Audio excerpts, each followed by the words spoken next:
Mary Yoder, and of course we were all consumed by the Kaitlyn Conley trial, ultimately receiving a guilty verdict for manslaughter. After the jury came back, the jury was hung. 2 hours later, they came back with a guilty verdict. And in studio is Janine. Good morning. Thanks for coming. Good morning. So tell me your thoughts. Are you the person who originally wrote the message on WKTV's website? Yes. On the message board? Yes, I did. And that sent shockwaves throughout the area. Mm-hmm. People read that and were like, I can't. Here's Mary Yoder's sister, who doesn't believe that this Kaitlyn Conley committed the murder. Right, and neither do two of my other sisters. My sister Sharon doesn't. Actually, Sharon was the one that finally called the Oneida County Sheriff's Office to find out if anyone was looking into my sister's death. Okay. And that was like 4 months after my sister had passed. It's not easy coming on here, and speaking against family, basically. But because you really, at this point, this is dividing your family. Oh, very much so. Yeah. It's really heartbreaking. But I just feel that I really have no other choice because I firmly believe in Kaitlyn Conley's innocence, and her life basically hangs in the balance. So, Yeah, on top of losing my sister, here's a young woman that I knew that my sister loved as a daughter, Yeah. and who loved my sister too, and I don't believe Kaitlyn would have ever hurt my sister. I kind of prepared notes here, Okay, all right. but there's 2 points that I want to make up front, and that's, there's like some misinformation that's out in the public. I'm going to start with just to qualify all of this, Sure. if I could, and that Bill Yoder and Adam Yoder are innocent in the eyes of the law, and these are your views and your opinion based on two very difficult trials your family had to go through. Yeah. Well, the first thing I want to point out is that it's been said that Bill and Adam, it's known that they have immunity. As a matter of fact, Liana does too, actually. But I believe it's the DA McNamara has been saying that if enough evidence comes forward, comes He to did light, tell us that. yes, that could be rescinded. Their immunity could be rescinded, and that's really not true at all. They have what is called transactional immunity, which is blanket immunity. It's called blanket immunity, total immunity. It completely protects them from future prosecution for this crime. Absolutely, it cannot be rescinded. The only thing that they're not safeguarded from is perjury charges, but it would be up to the DA's office to bring those charges forward, and it's unlikely that they would ever do that because it would be admitting that they had, Right. convicted the wrong person. So when you say so they could never be charged with No. murder, I think we should get McNamara on to talk about that, because we did ask that question. Certainly, a perjury conviction would not carry the same weight as a murder conviction. Right. Yeah. Right. But what, and I think what you're saying too is if they felt that they had perjured themselves, they could repeal that immunity. No, not. Now that's where I want the No, clarification there's from no- him. There is no rescinding of that immunity ever. That's my understanding, and we All right. conferred with multiple attorneys about that. The second point I want to make is that it's been said that that investigation was thorough and no stone left unturned.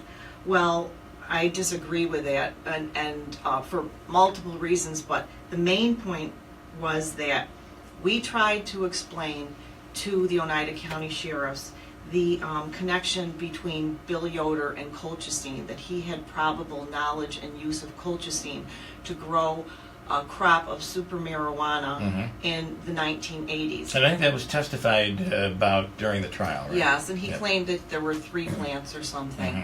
But when we found out that my sister had died of colchicine toxicity, we started looking it up. Okay, we'd never heard of colchicine. And we started researching it. It's interesting, the sisters researched and researched and researched, while Bill testified on the stand that he'd never heard of it and he might have looked it up once. Your wife dies of a toxin, you look it up once. Well, anyways, we were scouring the internet and we found this connection to a way of growing super marijuana with Yeah. colchicine. And it was the same process that Mary had explained to us that Bill had used when he grew the marijuana. Process of treating the seeds to ultimately end up with all female plants. So when we were researching colchicine, we found that same process. Yeah. And we tried to explain that to the investigators, but they basically said, that happened so long ago, it's irrelevant. They dismissed it. Well, as the investigation continued, originally they thought Bill Yoder was the guilty party. That's how they were presenting it to us. But as soon as they talked to Bill, that was, as soon as they talked to Bill, all of a sudden now they have a new suspect that they're very certain of. They said Bill was very cooperative, and they have a new suspect that they're very sure of. Okay, well, they knew as time was going along that we sisters were not believing that Kaitlyn was guilty. So as it was getting toward, they kept telling us that they were certain that they were going to get a confession. Yeah. Anyways, they brought us in and told us that, we're going to give you a briefing of all the evidence we have against Kaitlyn, and you will be convinced beyond a shadow of a doubt that she did this after this briefing. Well, during the briefing, they showed us what was like the paperwork that was about the paper trail, which, by the way, her name wasn't on any of it. But there was a letter of intent that the drug company required to say what your purpose is for ordering the colchicine. Yeah, yeah. Okay, now remember, we had no idea that there was a letter of intent until they're trying to show us proof that Kaitlyn did this. Well, on that letter of intent was the exact same process, that Bill had used, that we understood Bill to have used with the marijuana crop. Got it. So, but they were never willing to consider that Kaitlyn, or that Mary had died of any other way than that Kaitlyn had ordered the poison to kill her. They never entertained the idea that maybe the poison was ordered for some other For purpose. agricultural. Yes, Yeah. the purpose that was stated. Yeah. Do you how do you, so Kaitlyn then, and by the way, we're speaking with Janine King, and she is the sister of Mary Yoder, who passed away, was murdered, as far as we believe, and Kaitlyn Conley has been convicted of manslaughter. Do you believe that Kaitlyn just made many mistakes, searching on her computer about how to, this is some of the things that they told us, searching on her phone or computer about how to beat a lie detector test, how to use that colchicine to kill someone. All of these things that were screenshots that came off, and then the letter that she sent, almost as if to frame Adam Yoder. That's how they presented That letter it. is what she believed. Okay. And as far as all the computer stuff, I'm not really savvy enough. My son can address that. We at did another talk about point. that with him last week. So. And he is quite computer savvy, and he can explain how all of that information got on the various devices. And he told us that Adam Yoder had complete access to them. Yes, and the other incriminating devices were ones from the office that Bill had access to, and Adam had access to also, because he had run of the place. Do you? Where I was leading with that is, do you feel that she was set up, or that she just got caught in the middle of all of this? No, I think that maybe the colchicine was ordered for the reason that was written on the letter, and I don't know what happened down the road, why my sister ended up dead. Yeah. But I don't believe Kaitlyn had anything to do with the ordering of the colchicine. Her name wasn't on any of it, and the letter of intent that got sent to the drug company had Adam's name and my sister's name. Now remember, my sister was a master gardener, okay? Bill knew how to grow super marijuana. All right, so I don't think she had anything to do with it, but I think at the time the colchicine was ordered, nobody maybe knew Mary was going to end up dead. Yeah. But once the colchicine was found, that she died of colchicine toxicity, I believe Bill and or Adam knew it was going to get traced back to the office, and it was either going to be them or her that goes down for this, because that's the only potential three people. Yeah. Do you think that, I know that the letter that you had written and put on WKTV's message board basically said that if anyone had motive, you feel that there was one person that had motive, and that was her husband. Right. He had financial and romantic motive. And, you would think that, two doctors were well off financially, but for whatever reasons, they weren't. I don't want to air any dirty laundry here, okay? But they didn't have, Bill was over 70 and wanted to retire, and there was no retirement savings, okay? And we found out that he was involved with our sister Kathy. We found that out later, and actually in the first trial, her neighbor testified that she saw them together multiple times before Mary passed, and that within days before Mary's death, that she and her daughter had witnessed them in a passionate kiss and embrace on my sister Kathy's front porch. So he had the financial. And that is in contrast to what he testified to. Yes. Yeah. Yes. He said that the relationship didn't start until after the death. Right. Yeah. Right. But they kept backing up the dates, and it just seemed that it didn't make sense that they would get involved so quickly after. Just why? And you. So you're coming out and go ahead. I'm sorry. Have you talked to your sister about that? About the timeline? About the relationship? Have you asked flat out? Yes, my sister Sharon asked her flat out, and she said that they would have never considered getting involved beforehand. But, I just, it's not plausible. I mean, I don't believe that that's true. But that's going to be difficult for you. Here you're picking sides with a sister. Your family's being... Yes, I want to make a point, though, to defend my sister. My sister has a neurological disorder, okay?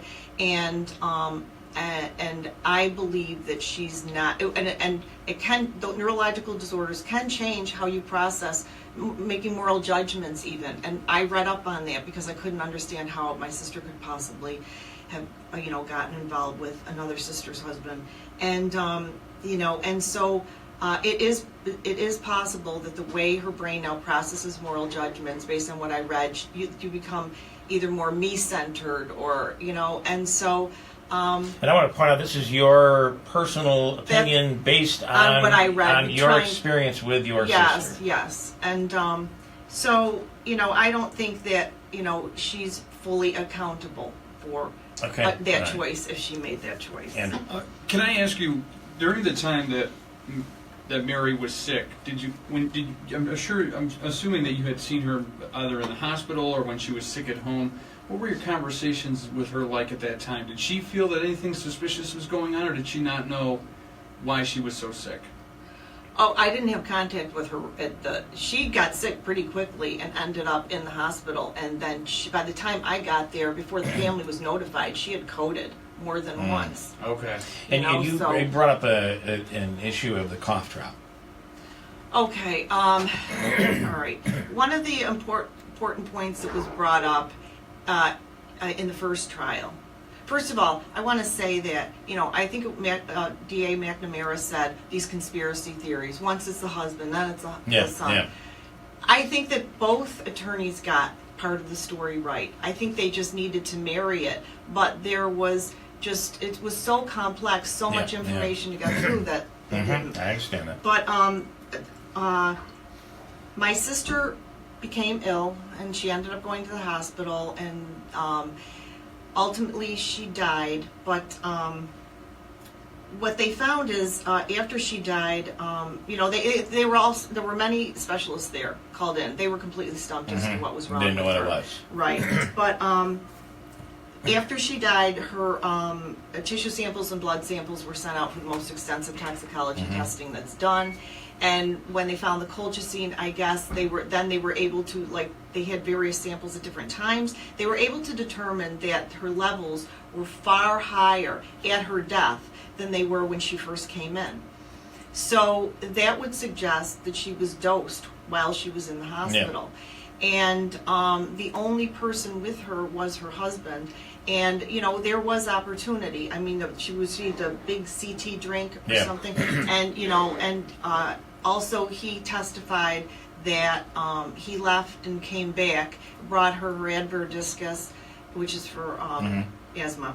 and cough drops. And the medicine in an Advair discus is a powder like colchicine is. You know, so there was opportunity there. So one would say, go ahead. Okay, I was just going to say, talking to medical people, they say, given the fact that she had been having diarrhea and thrown up for 2 days straight, it should have emptied out her system, you know, rather than the levels be Going higher. up high Yeah. afterwards. Okay, so one would say, boy, these are just theories. You have real, it's all circumstantial It evidence. is. Oh, yeah. But when you really look at Kaitlyn as being the murderer, it's theories and circumstantial evidence. Yes, there is a paper no trail, motive. but no proof that she's the one that actually. No, they don't even know how. And the motive is definitely confusing. Out there. Which they say they don't need, especially for manslaughter. Right. But there was no motive, and We're running. I'm running out of time. I have to take a break here. Okay. But I'll say this: what do you want people to know? Do you believe that by coming out, you're able to help Kaitlyn?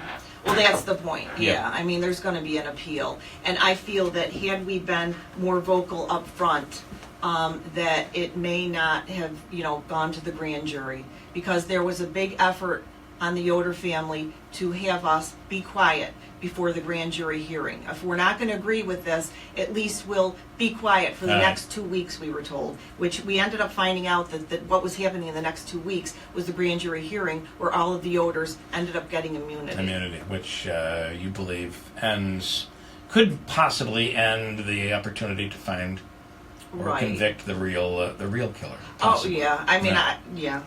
All right, well, listen, we appreciate it. It's Janine King. We appreciate your time, and let's see if we can. Who knows what will happen when this appeal comes? It's going to be very interesting to follow, and I know this is going to be a tough time, very tough time for your family.